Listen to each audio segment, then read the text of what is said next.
Hey everybody, I thought I'd just do a little bit of an update on what's going to be on the table coming up.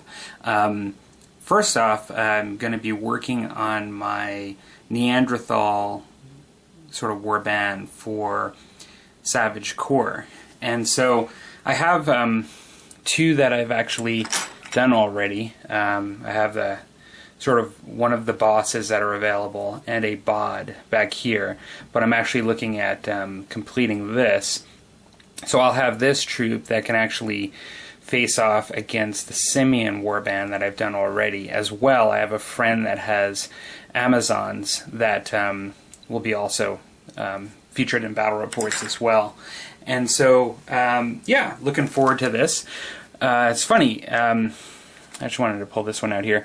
I really love these models. I know some folks that sort of immediately gravitate towards the Simians as far as the sculptures and Savage Core. I mean, different people like different factions, but the moment I saw these models on the Warlord Games website initially, these were the ones that I was immediately drawn to. I just love them, and this one in particular I just really like. It's just, he's kind of lunging forward with a spear. Just really looks like this prehistoric hunter, and these models are just really massive looking. They're really bulky looking. You know, this one is covered from head to toe in furs, which is just really cool because it just seems like very realistic. Like these guys, like in the winter and the elements, just covered with clothing to protect them. I mean, some of them have less so, like this one here is just, perhaps he's in a situation where he's, you know, taken off his top pelt because he's about to go into battle or something. But I really do really like these miniatures. It's what really drew me to the line in total, was this group. So they may be my favorite, although I do like all of them actually. And so yeah, I'm really looking forward to actually painting these ones up. After I paint these guys up, I'll be basically doing some painting for both Saga and Savage Core. And so I am planning on finishing some terrain for Savage Core as I work on these guys. But then I'm also, so then at that point I'll be really close to being able to do battle reports and play some games of Savage Core. I have a few miniatures over there that are miniatures that are used for encounters within Savage Core, so they're single minis, so I'll be working on those and the terrain. And then while I'm doing that, I'll then be, as I'm kind of getting a lot of my Savage Core painted and finished for some initial games, I'll be actually going on a big run of Saga painting for the spring. And so I expect that this is going to take me most of the spring, but I'll be starting with the animal pack that I ended up reviewing, and likely the civilian pack after that. And then as I'm doing that, I'll be going into painting my Scots warband. And I actually just ended up getting a email today from Gripping Beast because I did the pre-order for the rules for Saga 2.0.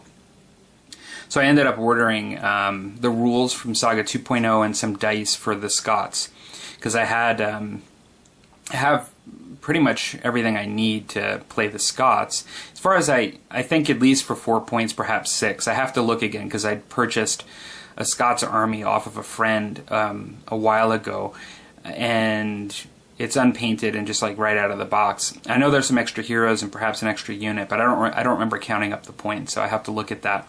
But I have a lot of Scots to keep me busy for a while to paint, and then, you know, practice painting some tartans and kilts and things like that, and it'll be fun because it'll be just some new stuff for me to do. But now I'll have the dice, and in Saga 2.0, the Dark Age book, you actually get all the Dark Age battle boards, so I know the Scots are included, and I'll be getting my Anglo-Danes will be included, you know, the rules, and so that'll be great. And so that's kind of what's going to be on the channel for the next bit as far as painting. And then somewhere in there this spring, at one point, perhaps to have a bit of a break and do something a little bit different, because at that point I think I'll be up to my elbows in Dark Ages for a while. Hellcrex and I were talking about doing a little bit more old hammer, so and perhaps some Eldar. So I'll probably pull out some old Eldar models and actually paint up some Eldar models. Yeah. So that's kind of what's going on. And so I sculpted up these bases last night, just to do in the similar style as I have done with these guys. I've been using like sort of a rock slate kind of base, almost as if they're at the top of a hill or somewhere, you know, where there's some cliffs or something that they're standing. And so I'm going to continue with that. Yeah, and that is sort of what's going to be on the channel for the next bit. Okay, hope you guys are having a good week. Talk to you later.